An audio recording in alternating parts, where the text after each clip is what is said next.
ভাবতে পারেন, একজন মুনি তার মাতৃগর্ভে থাকা অবস্থাতেই নিজের পিতার দ্বারা অভিশপ্ত হয়েছিলেন। তাও আবার যেমন তেমন অভিশাপ নয়।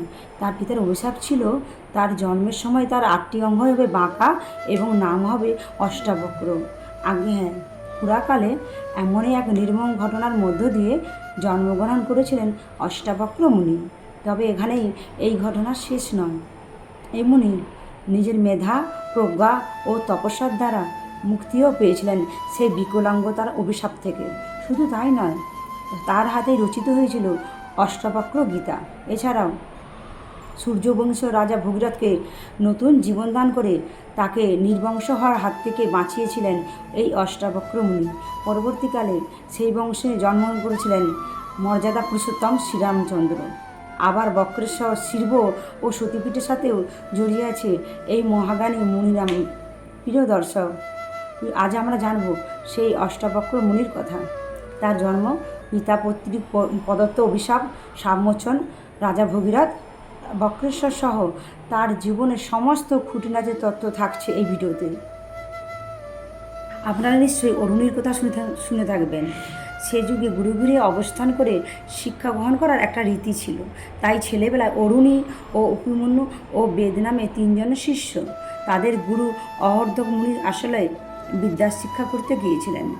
তখন বর্ষাকাল। একদিন জলের তোরে ঋষি ধৌমের আলের ভাব ভেঙে গিয়েছিল। তখন ঋষি অরুণীকে ডেকে আল বেঁধে আসার নির্দেশ দিলেন।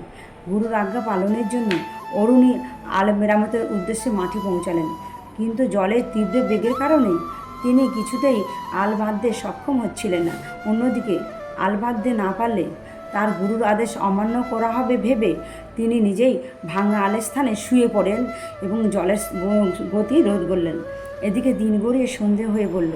ঋষি ধৌমের অন্য শিষ্যরা গরুগৃহে ফিরে এলে অরুণীর দেখা নেই। চিন্তিত ঋষি অপর 2 শিষ্যকে, অভিমন্যু ও বেদকে সঙ্গে নিয়ে আলভাঙা জমির অভিমুখে রওনা হলেন। গুরু ডাকলেন, বৎস অরুণী, কোথায় আছো? ফিরে এসো। কিছুক্ষণ পরে অরুণী গুরুর সম্মুখে এসে করজোড়ে নিবেদন করে ক্ষমা করবেন গুরুবর। জলের স্রোত এত বেশি ছিল যে মাটি দিয়ে আমি জলপ্রবাহ রোধ করতে পারিনি, আবার আপনার আদেশও অমান্য করতে পারিনি। তাই আমি নিজের শরীর দিয়ে জলপ্রবাহ রোধ করার চেষ্টা করছিলাম। এখন আপনার আদেশে উঠে এলাম। আজ্ঞা করুন গুরুদেব, এখন আমাকে কী করতে হবে? নিজের শিষ্য অরুণীর এমন অতুলনীয় কর্মনিষ্ঠা ও গুরুভক্তিতে উজ্জ্বল হয়ে উঠল ঋষি ধর্মের মুখমণ্ডল। বললেন, হে অরুণী, তুমি কেদারখণ্ড বিদারণ করে উঠে এসেছো, সেই জন্য তোমার নাম হবে উদ্দালক। আর আমার আজ্ঞা অতি শ্রদ্ধা সহকারে পালন করেছো, সেজন্য তুমি শ্রেয় লাভ করবে এবং সমস্ত বেদ ও ধর্মশাস্ত্র তোমার অন্তরে প্রকাশিত থাকবে। কেদারখণ্ড অর্থাৎ জমির আলভেদ করে ওঠার জন্য অরুণীর নাম হয় উদ্দালক। পরবর্তীকালে এই অরুণী তথা উদ্দালক হয়ে ওঠেন একজন মহাজ্ঞানী ও বেদজ্ঞ ঋষি। কালের পরিক্রমায় তার আশ্রমও ভরে ওঠে শিষ্যদের আনাগোনায়। উদ্দালকের পুত্রের নাম ছিল শ্বেতকেতু ও কন্যার নাম ছিল সুজাতা। তার আশ্রমে অহর নামে একটা শিশু, যাকে উদ্দালক খুব ভালোবাসত। এক সময় সে কহরের রাতে নিজ কন্যা সুজাতাকে সমর্পণ করলেন। কহর মুনি ও তার স্ত্রী সুজাতা খুব সহজ ও স্বাভাবিক জীবনযাপন করছিল। প্রতিদিন প্রাতে কহর মুনি বেদ পাঠ করে শোনাতেন। মাতৃগর্ভ থেকে এই বেদপাঠ শ্রবণ ও শিক্ষা করতেন তাদের অনাগত সন্তান। এই শিশু ভূমিষ্ঠ হওয়ার আগেই বেদশাস্ত্র এতটাই নির্মূলভাবে আয়ত্ত করেছিলেন যে একদিন সেই শিশু তার পিতার ভুল ধরিয়ে দিলেন। ঘটনাটি হচ্ছে, একদিন কহর মুনি যথারীতি তার স্ত্রীকে সুজাতাকে বেদ পাঠ করে শোনাচ্ছিলেন। এমন সময় সুজাতার গর্ভ থেকে তাদের সন্তান বলে বলল, হে পিতা, আমি দীর্ঘদিন যাবৎ আপনার কণ্ঠে বেদ শ্রবণ করছি এবং হৃদয়ঙ্গমও করেছি। আজ আপনি অন্যমনস্ক হয়ে ভুল পাঠ করেছিলেন। অনাগত সন্তানের এমন অপমানজনক বাক্য শুনে তার পিতা রেগে দাউ দাউ করে জ্বলে উঠলেন। মহামুনি কহর বললেন, কী রে স্পর্ধা, আমার সন্তান হয়ে আমার ভুল ধরছিস, তাও আবার মাতৃগর্ভ থেকে? মহামুনি কহরের এই ক্রোধ থেকে জন্ম নিল অভিশাপের। তিনি বলে উঠলেন, এই পাপে তুই যখন জন্ম হবি তখন তোর শরীরে আর জায়গা বাঁকা থাকবে, লোকে তোকে বলবে অষ্টাবক্র। যাই হোক, এর কিছুদিন পরের কথা।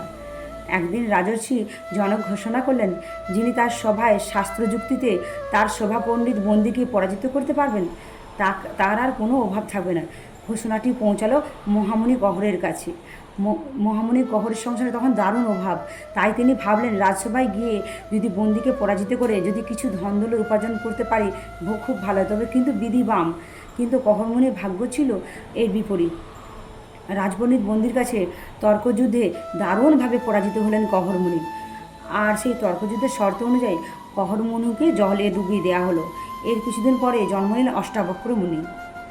জন্মের পর থেকে তার শরীরে ছিল 8টি বাঁক, যে কারণে অন্য স্বাভাবিক শিশুদের মতো তিনি স্বাভাবিকভাবে চলাফেরা করতে পারতেন না। এদিকে সুজাতার পিতা তথা অষ্টাবক্র মাতামহ উদ্দালকের নির্দেশে যে অষ্টাবক্র যেন কোনোভাবে জানতে না পারে তার পিতার করুণ দশা। তাই ছেলেবেলা থেকে অষ্টাবক্র তার মাতামহ উদ্দালককে তার পিতা ও মাতুল সেতুকেতুকে তার ভ্রাতা বলে জানতেন। এইভাবেই দিন কাটতে লাগলো বালক অষ্টাবক্রের। দিনে দিনে তিনি বড় হয়ে উঠলেন। কিন্তু কথায় বলে, সত্য কখনো চাপা থাকে না। অষ্টাবক্রের ক্ষেত্রেও তাই ঘটল। তার মাতা ও মাতামহ ও মাতুলের অসংলগ্ন কথাবার্তার জেরে একসময় তিনি তার মাতার মুখ থেকে বের করে আনলেন আসল সত্য কথা। অর্থাৎ তিনি জানতে পারলেন যাদের পিতাকে জলে ডুবিয়ে দেওয়া হয়েছে বন্দী নামক এক মহাপণ্ডিতের সাথে তর্কযুদ্ধে পরাজিত হওয়ার কারণে। অষ্টাবক্র সিদ্ধান্ত নিলেন তিনিও তর্কযুদ্ধ করবেন এবং পণ্ডিত বন্দির সাথে তিনি যুদ্ধ করবেন। এবং তার মাতামহ তাকে বাধা দেওয়ার আপ্রাণ চেষ্টা করলো, কিন্তু পারল না। অবশেষে অষ্টাবক্র ও মামা শ্বেতকেতু রওনা হলেন রাজর্ষি জনকের রাজসভায়। উল্লেখ্য, শ্বেতকেতুর সম্পর্কে মামা হলেও কিন্তু তাদের বয়সের ব্যবধান খুব কম ছিল। তাই তারা দুজনেই ছিলেন নিতান্তই বালক। সে যুগে বলা হতো, ক্ষত্রিয়ের অস্ত্রের মতো ব্রাহ্মণের হাতিয়ার হচ্ছে তার বিদ্যা বুদ্ধি। যাই হোক, অষ্টাবক্র শ্বেতকেতু জনরাজার প্রাসাদে তো পৌঁছে গেলেন, কিন্তু দ্বাররক্ষী তাদের দিকে ঢুকতে দিলেন না। বললেন, তোমরা নিতান্তই ছেলে মানুষ, জনরাজার সভায় কেবলমাত্র জ্ঞানীরাই প্রবেশ করে।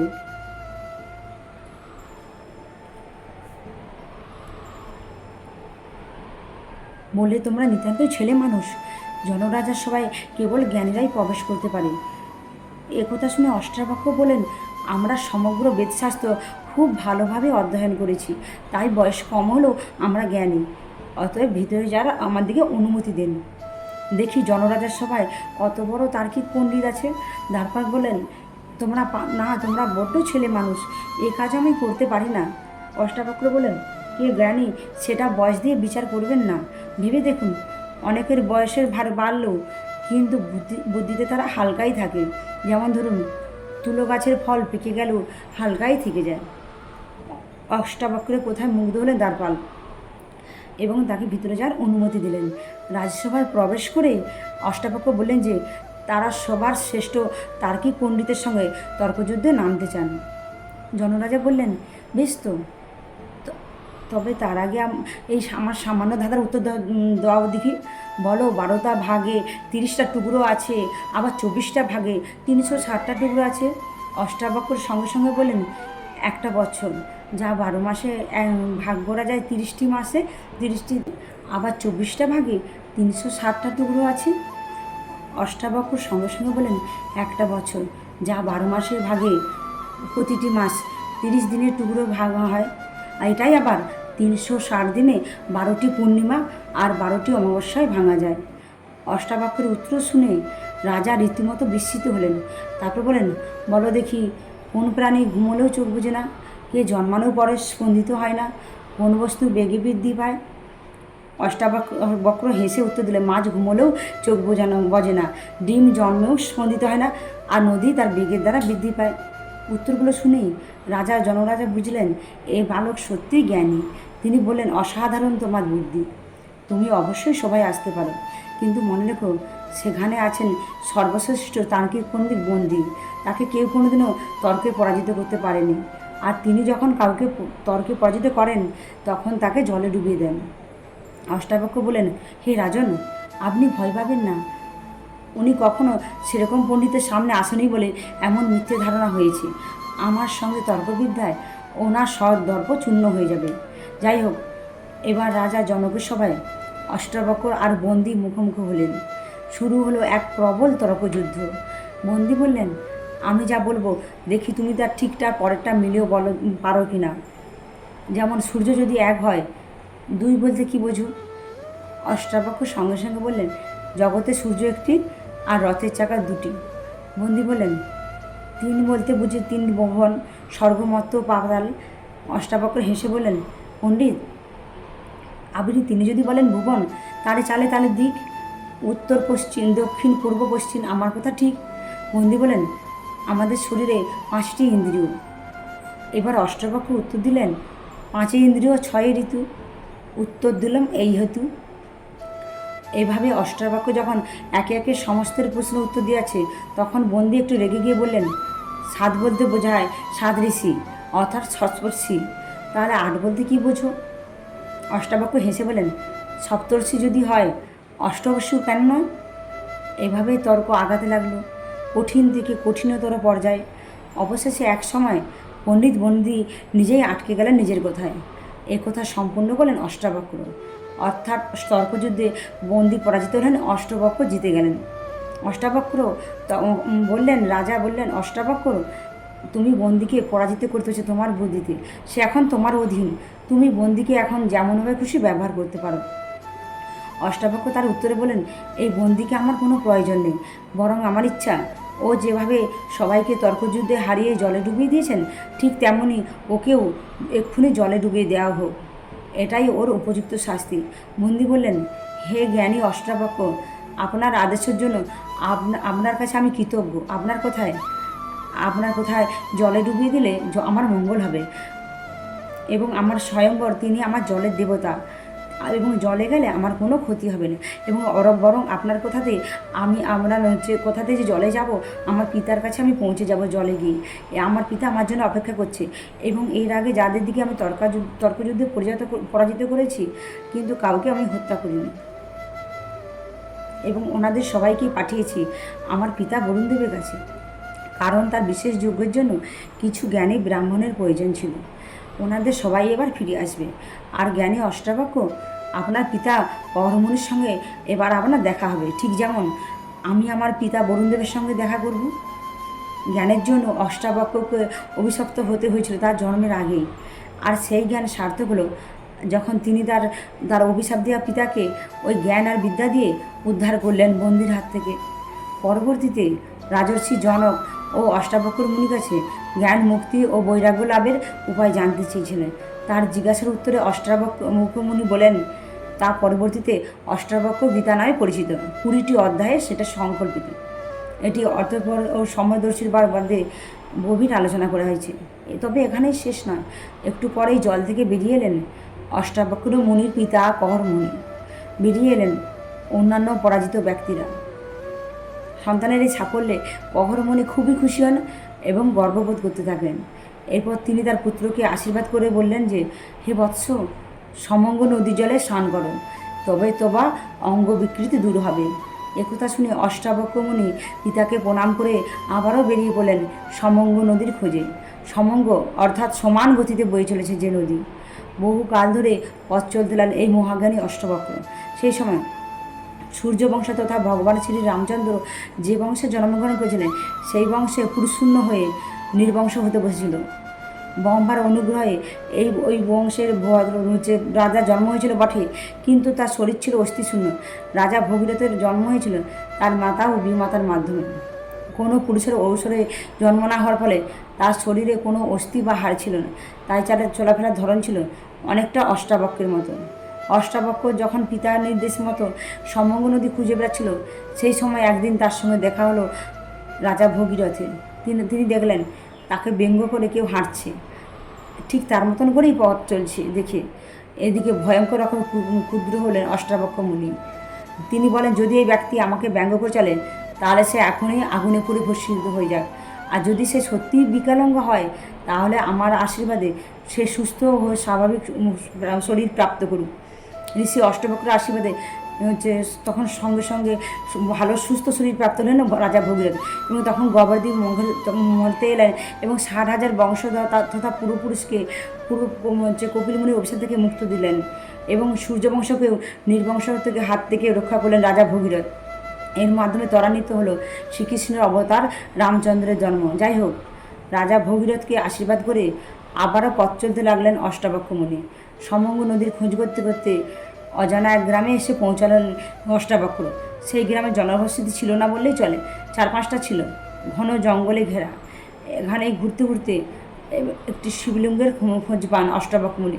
তিনি এই শিবলিঙ্গের সামনে গভীর সাধনায় মগ্ন হলেন এবং শিবর অনুকূলে পূর্ব দিকে জঙ্গলে তিনি 8টি কুণ্ডের সন্ধান পেলেন। তিনি লক্ষ্য করেন 7টি কুণ্ডের জল গরম তার মধ্যে এবং একটি কুণ্ডের জল ঠান্ডা। তিনি এই 8টি কুণ্ডের জল যেখানে মিশেছে সেখানকার জলে তিনি স্নান করলেন এবং এর ফলে তার শারীরিক প্রতিবন্ধকতা দূর হয় এবং তিনি বক্রতার অভিশাপ থেকে মুক্ত হন। এবং এরপর অষ্টাবক্রের নামানুসারে সেই শিবলিঙ্গের নাম নাম হয় বক্রনাথ এবং গ্রাম বক্রেশ্বর নামে পরিচিত। বর্তমানে পশ্চিমবঙ্গের বীরভূম জেলায় বাঘড়া নদীর তীরে বক্রেশ্বর মন্দির অবস্থিত এবং 51 সতীপীঠেরও একটি গুরুত্বপূর্ণ পীঠ হচ্ছে বক্রেশ্বর। পুরাণ মতে দেবী সতী 2 গুরুর মধ্যে পতিত হয়েছিল এবং নাম হয়েছিল এবং দেবীর 3য় নয়ন পড়েছিল এখানে। বক্রেশ্বরের অধীনে দেবী মহিষাসুর মর্দিনী এবং এখানকার ভৈরব হলেন বাবা বক্রেশ্বর বা বক্রনাথ।